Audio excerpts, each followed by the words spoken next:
Come, Holy Spirit, come.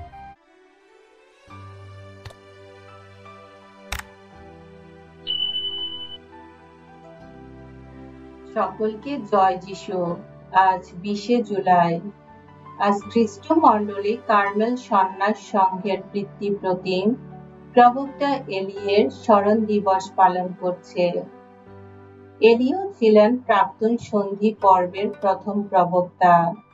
বাইবেলে তার বিষয়ে বলা আছে যে তিনি ছিলেন ঈশ্বরের আপন মানুষ, সর্বদা ঈশ্বরের সান্নিধ্য বোধ করতেন।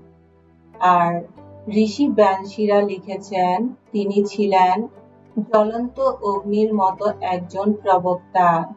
তার বাণী যেন মশালের মতোই জ্বলে উঠল। কার্মেল পর্বতে তিনি বায়াল দেবতার পূজারীদের সামনে দাঁড়িয়ে নির্ভীকভাবে সত্য ঈশ্বর যিনি, সেই এক ও অভিন্ন ঈশ্বরের পক্ষ নেন। পরে তিনি সিনাই পর্বতে মোশির মতো ভগবানের দর্শন পান। এবারে কিন্তু ভূমিকম্পের মধ্যে নয়, বজ্রপাতের মধ্যে নয়, বরং এক রহস্যময় নিস্তব্ধতার মাঝখানে ঐশ উপস্থিতির সূক্ষ্ম সুগভীর উপলব্ধি পান। খ্রিস্টীয় দ্বাদশ শতাব্দীতে কার্মেল নিবাসী বিজনাশ্রমীরা প্রবক্তা এলিওকে তাদের ধ্যান সাধনার আদর্শ সাধক রূপে গ্রহণ করেন। তাদের পরবর্তী কার্মেল সন্ন্যাস সংঘের সভ্যরা যারা তাকে তাদের সংঘের পিতৃ প্রতিম, তাদের ধ্যান মার্গের প্রদর্শক হিসেবে গ্রহণ করেন।